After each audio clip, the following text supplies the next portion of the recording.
మేడ్చల్ జిల్లా Jawahar Nagar municipal corporation పరిధిలోని అంబేద్కర్ నగర్లో ఇరుగు సునేత అనే మహిళ ప్లాట్ నంబర్ 9-06తో ఉన్న తన 100 గజాల పట్టా స్థలాన్ని మనమ్మ అనే మహిళకు అమ్మడం జరిగింది. ఆ తర్వాత మనమ్మ వద్ద నుండి గుంటి శివకుమార్ అనే నేను 2020లో ఇదే ప్లాట్ను నలుగురి సమక్షంలో కొనుక్కోవడం జరిగింది.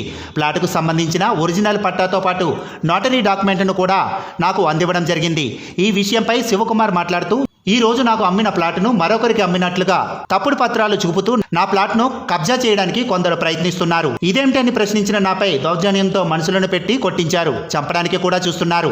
ఈ విషయంపై పోలీసులను ఆశ్రయించినప్పటికీ కూడా నాపై వారి దౌర్జన్యం ఆగలేదు. న్యాయం కూడా జరగలేదు. కావున నా ప్లాటును నాకు చెందేలా చూడాలని, కబ్జాదారుల నుండి నాకు ప్రాణహాని ఉన్నందున రక్షణ కల్పించాలని పోలీసులను కోరుతున్నాను.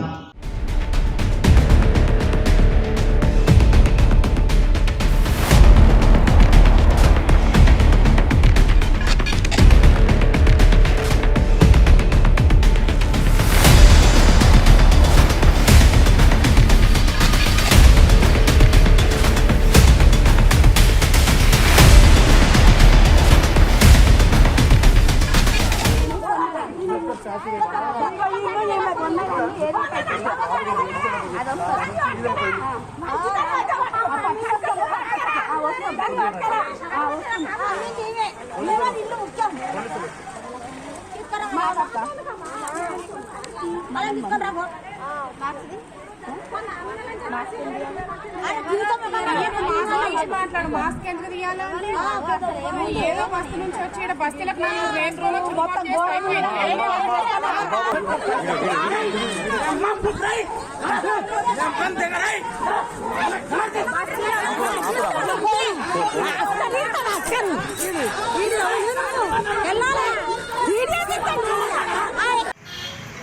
నమస్కారం అండి.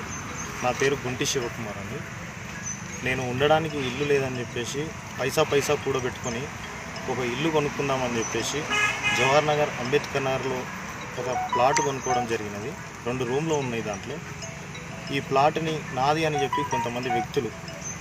ఏ ప్లాట్ ఏమన్నా నంబర్ ఏమన్నా ఉందా అండి? ప్లాట్ నంబరు 9-006 అంబేద్కర్ నగర్లో గల 2 రూమ్ల ప్లాట్ ఇది. నేను ఉండడానికి వచ్చి తీసుకొని మొన్న 2020లో ప్లాట్ కొనుక్కోవడం జరిగింది. నేను ఇటు ప్లాట్ నాదని చెప్పేసి పాకాల పుష్ప, గున్న సుధారాణి మరియు వాళ్ళ గున్న సంధ్యారాణి మరియు వాళ్ళ అనుచరులు వచ్చి నా పైన దాడి చేయడం జరిగినది. నా కుటుంబ సభ్యుల పైన కూడా దాడి చేయడం జరిగినది. నా దగ్గర దానికి సంబంధించిన ఒరిజినల్ డాక్యుమెంట్స్ అన్నీ ఉన్నాయండి. ఇది ఫస్ట్ ఇరుగు సునీత అనే వ్యక్తికి పట్టా ఉన్నది. ఈ పట్టా స్థలాన్ని పాకాల మనమ్మ అనే వ్యక్తికి, ఒక స్త్రీకి, మహిళకు ఇరుగు సునీత చేసింది. 2009లో చేసింది. ఇదే ప్లాట్ని నేను 2020లో నేను కొనుగోలు చేశాను. మీరు ఎవరి వద్ద నుంచి ఆ ప్లాట్ కొనుగోలు చేయడం జరిగినది? మనమ్మ దగ్గర నుంచి నేను కొనుగోలు చేశాను.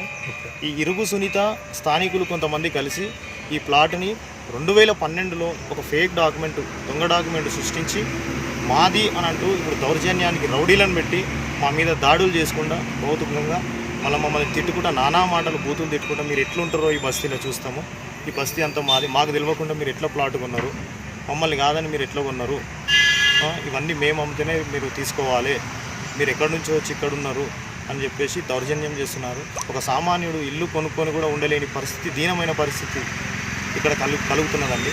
చాలా బాధాకరమైనది విషయం.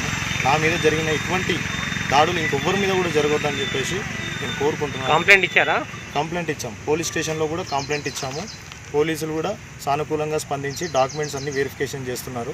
మీ ఒరిజినల్స్ ఏమున్నాయో తీసుకురండి, మీవేమున్నాయో తీసుకురండి. ఇరువైపుల డాక్యుమెంట్స్ అడిగారు. ఇరువైపులా తీసుకొస్తామని చెప్పి నేను ఒరిజినల్ డాక్యుమెంట్స్ తీసుకెళ్ళాను. నాకు అమ్మినటువంటి వ్యక్తి కూడా వచ్చింది. అన్ని డాక్యుమెంట్స్ కూడా సిఐ సార్కి చూపించడం జరిగింది. ఆయన కూడా చూసి పరిశీలనలో చేస్తున్నాడు. వాళ్ళు ఇంతవరకు కూడా ఎలాంటి డాక్యుమెంట్స్ తీసుకొచ్చి సార్కి చూపించలేదు. పైగా వాళ్ళ మాటలు కూడా పట్టించుకోకుండా మా మీద ఇలాంటి దాడులు చేస్తున్నారండి. దీనికి చట్టపరమైన చర్యలు తీసుకోవాలని చెప్పేసి విజ్ఞప్తి చేస్తున్నానండి ప్రభుత్వానికి కూడా. ధన్యవాదాలు.